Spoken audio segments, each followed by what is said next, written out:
ओम शांति। आज बाबा के 1 तारीख के महावाक्य है।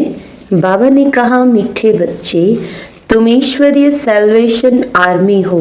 तुम्हें सबको सदगति देनी है। सबकी प्रीत एक बाप से जुटानी है। बाबा ने कहा, तुम ईश्वरीय सैल्वेशन आर्मी हो। तुम्हें सबको सदगति देनी है। सबकी प्रीत एक बाप से जुटानी है। प्रश्न है, मनुष्य अपना अकल किस बात में लगाते हैं और तुम्हें अपना अकल कहाँ लगाना है? तो उत्तर में बाबा ने बताया, मनुष्य तो अपना अकल आकाश और सृष्टि का अंत पाने में लगा रहे हैं, लेकिन इससे तो कोई फायदा नहीं। इसका अंत तो मिल नहीं सकता। तुम बच्चे अपना अकल लगाते हो पूज्य बनने में। उन्हें दुनिया नहीं पूजेगी। तुम बच्चे तो पूज्य देवता बनते हो। गीत है, तुम्हें पाके हमने जहां पा लिया, जमी तो जमी आसमां पा लिया। ओम शांति।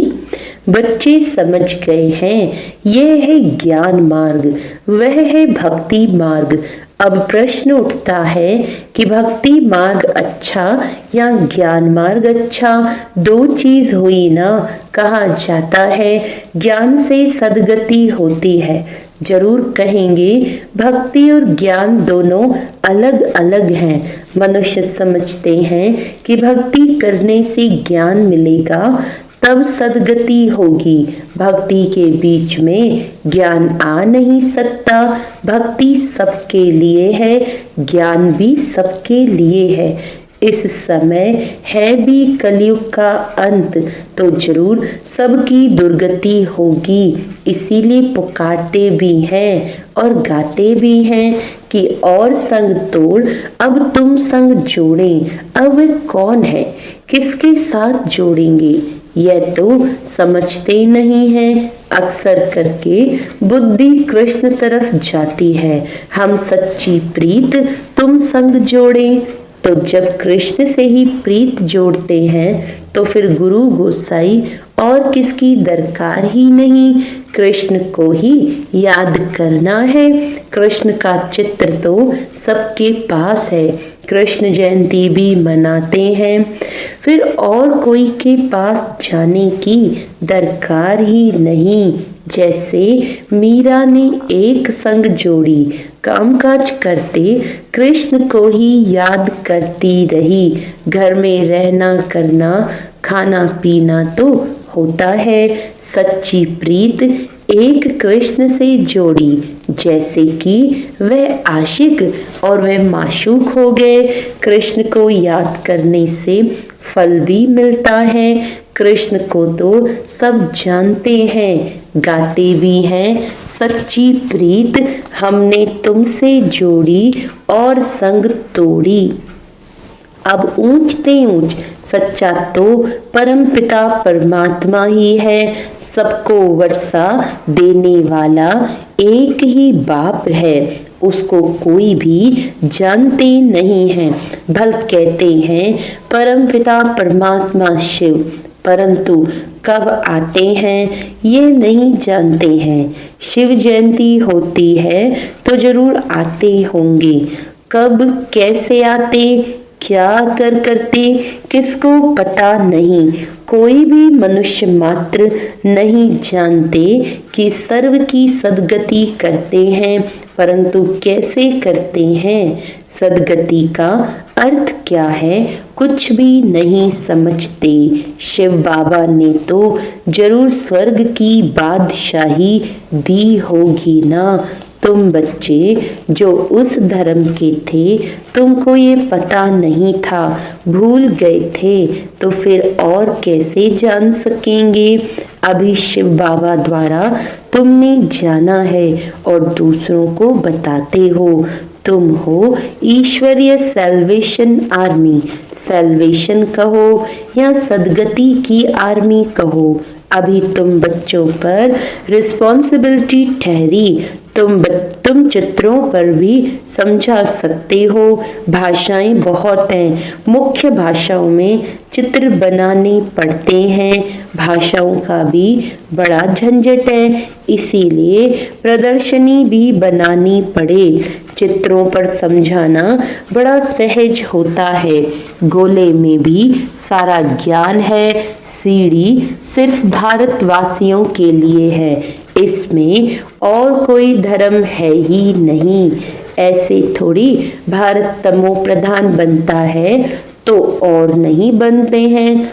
तमो प्रधान तो सब बनते हैं, दोनों के लिए भी होना चाहिए। यह सब बुद्धि में सर्विस के ख्याल आना चाहिए। दो बाप का राज भी समझाना है। वर्षा रचयिता से मिलता है। यह भी सब धर्म वाले जानते हैं कि लक्ष्मी नारायण भारत के पहले महाराजा महारानी थे, वह भगवान भगवती थे। अच्छा, उन्हों को ये स्वर्ग का राज्य कैसे मिला? जरूर भगवान द्वारा मिला। कैसे, कब मिला, ये किसको भी पता नहीं है। गीता में कृष्ण का नाम डाल फिर प्रलय दिखा दी है, रिजल्ट कुछ भी नहीं। ये तुम बच्चों को समझाना है। चित्र तो सब तरफ हैं, लक्ष्मी नारायण के चित्र भी होंगे, भल ड्रेस फीचर्स आदि और होंगे। जिसको जो आया सो बैठ बनाया है। श्रीनाथ श्रीनाथनी, यह राधे कृष्ण है ना। श्री राधे श्री कृष्ण तो ताज वाले नहीं है, काले भी नहीं है। राजधानी लक्ष्मी नारायण की है, न कि राधे कृष्ण की। मंदिर तो अनेक प्रकार के बनाए हैं, नाम तो एक ही रखेंगे, लक्ष्मी नारायण। डायनेस्टी लक्ष्मी नारायण की कहेंगे। राम सीता का घराना, लक्ष्मी नारायण का घराना, राधे कृष्ण का घराना नहीं होता। ये बातें मनुष्यों के ख्याल में नहीं है। तुम बच्चे भी नंबरवार पुरुषार्थ अनुसार जानते हो। जिनको सर्विस का शौक है वे तो फटकते हैं। कोई कहते हैं हम समझते हैं, परंतु धीरे धीरे मुख खुलने की भी युक्तियां रचनी पड़ती हैं। कई समझते हैं वेद शास्त्र अध्ययन करने से, यज्ञ तप आदि करने से, तीर्थ आदि करने से परमात्मा को पा सकते हैं, परंतु भगवान कहते हैं यह सब मुझसे दूर करने के रास्ते हैं। ड्रामा में सबको दुर्गति को पाना ही है। तो बाबा कहते फिर ऐसी बातें बताते हैं। आगे हम भी कहते थे भगवान जैसे चोटी है और कोई कहाँ से भी जाए, तो मनुष्यों ने अनेक प्रकार के रास्ते पकड़े हैं। भक्ति मार्ग के रास्ते पकड़ पकड़ कर जब थक जाते हैं तब फिर भी भगवान को ही पुकारते हैं कि हे पतित पावन, आप आकर पावन बनने का रास्ता बताओ। आप बिगर पावन हो नहीं सकते हैं, थक गए हैं। भक्ति दिन प्रतिदिन पूरा थकाएगी। अभी तो मेले आदि पर कितने लाखों जाकर इकट्ठे होते हैं, कितनी गंदगी होती है। अब तो है अंत, दुनिया को बदलना है। वास्तव में दुनिया एक ही है, दो भाग बनाए हैं। तो मनुष्य समझेंगे स्वर्ग नरक अलग अलग दुनिया है, परंतु ये आधा आधा है। ऊपर में सतयुग, फिर त्रेता, द्वापर, कलयुग। कलयुग में तमो प्रधान बनना ही है। सृष्टि पुरानी होती है। इन बातों को कोई समझते नहीं, मूंझे हुए हैं। कोई कृष्ण को भगवान तो कोई राम को भगवान कह देते हैं।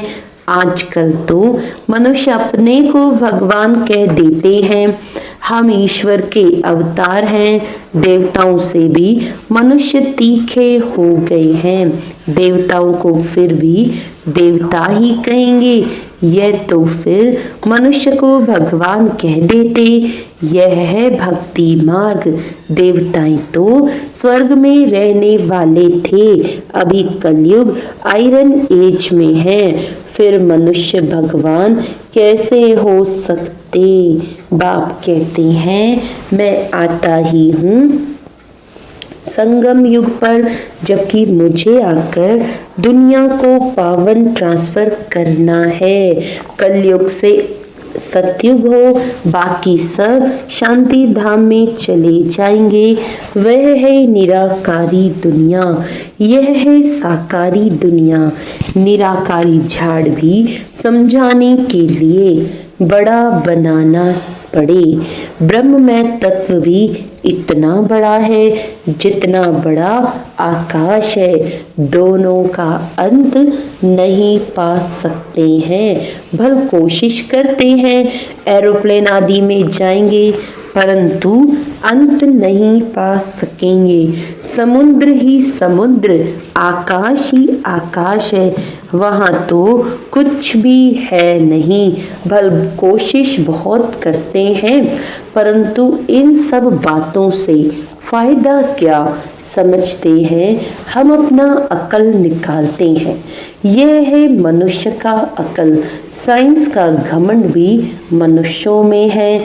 भल कितना भी कोई अंत पाए, परंतु उनको सारी दुनिया पूजेगी तो नहीं। बाबा करे साइंस वाले भले कितना भी कहाँ का भी अंत पा लें, लेकिन फिर भी वो पूजनीय नहीं बनेंगे। उनकी कोई पूजा नहीं होगी। देवताओं की तो पूजा होती है। तुम बच्चों को बाप कितना ऊंच बनाते हैं, सबको ले जाते हैं शांति धाम। भल ये सब जानते हैं हम मूल वतन से आते हैं, परंतु जिस प्रकार तुम समझते हो वैसे दुनिया नहीं जानती। वह क्या है, कैसे आत्माएं वहां रहती हैं, फिर नंबरवार आती हैं, ये कोई नहीं जानते। ब्रह्ममय तत्व में निराकारी झाड़ है, यह नहीं समझते हैं। सतयुग में थोड़े रहते हैं, बाकी सब आत्माएं मूल वतन में रहती हैं। जैसे ये साकारी वतन है, वैसे ही मूल वतन है। वतन कभी खाली नहीं होता, न यह न वह। जब अंत होता है तो ट्रांसफर हो जाते हैं। कुछ तो इस वतन में रहते हैं।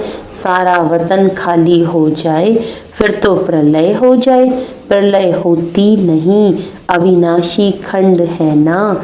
ये सब बातें बुद्धि में रखनी है। सारा दिन यही ख्यालात चलते रहें, हम किसका कल्याण करें। तुम संग प्रीत जुटी तो उनका परिचय देवे ना। वह बाप है, उससे वर्षा मिलता है। कैसे मिलता है सो हम बता सकते हैं। बताने वालों में भी नंबरवार है। कोई तो बहुत अच्छी रीति भाषण करते हैं, कोई नहीं कर सकते हैं तो सीखना पड़े। हर एक बच्चे को अपना कल्याण करना है। जबकि रास्ता मिला है तो एक दो का कल्याण करना है। दिल होती है औरों को भी बाप से वर्षा दिलाएं, रूहानी खिदमत करें। सब एक दो की सेवा करते हैं। बाप आकर रूहानी सेवा सिखाते हैं और कोई भी रूहानी सेवा नहीं करते। रूहानी बाप ही रूहों की सेवा करते हैं। जिस्मानी बाप तो जन्म जन्मांतर, जिस्मानी सेवा तो जन्म जन्मांतर बहुत की, अब अंतिम जन्म में रूहानी सेवा करनी है जो बाप ने सिखाई है। कल्याण इसमें है और कोई में फायदा नहीं। गृहस्थ व्यवहार में भी रहना है, तोड़ निभाना है।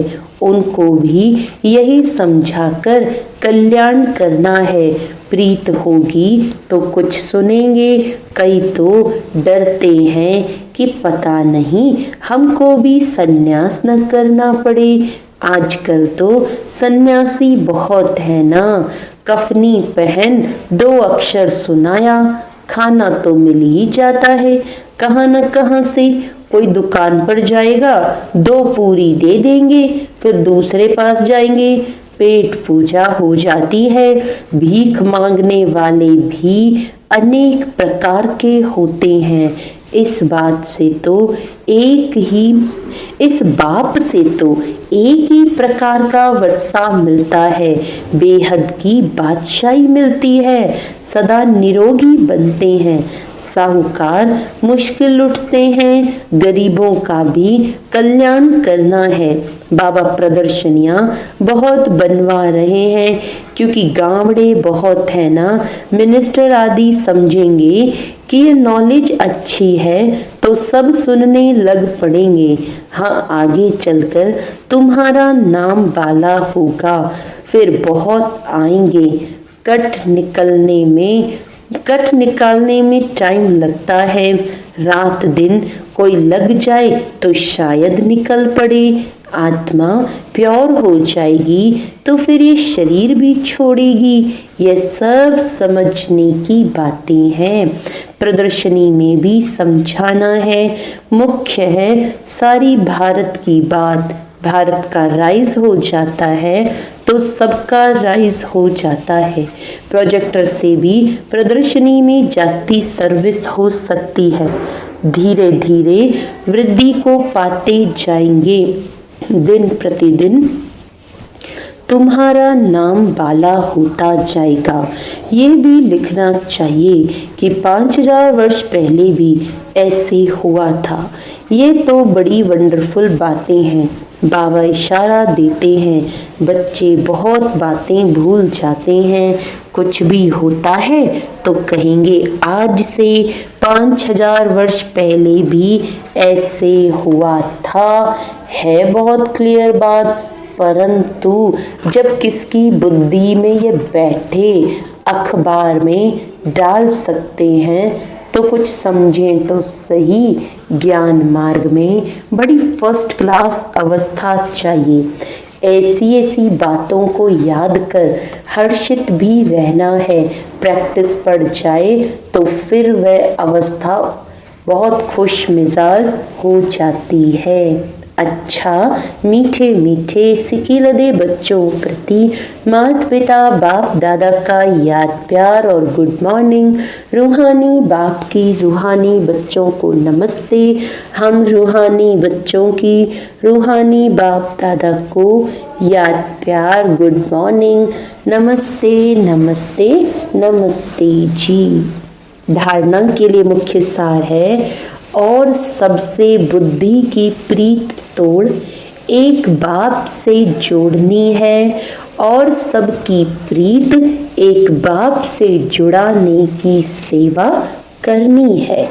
सच्चा रूहानी खिदमतगार बनना है, अपना भी कल्याण करना है और दूसरों को भी रास्ता बताना है। अवस्था बहुत खुश मिजाज बनानी है।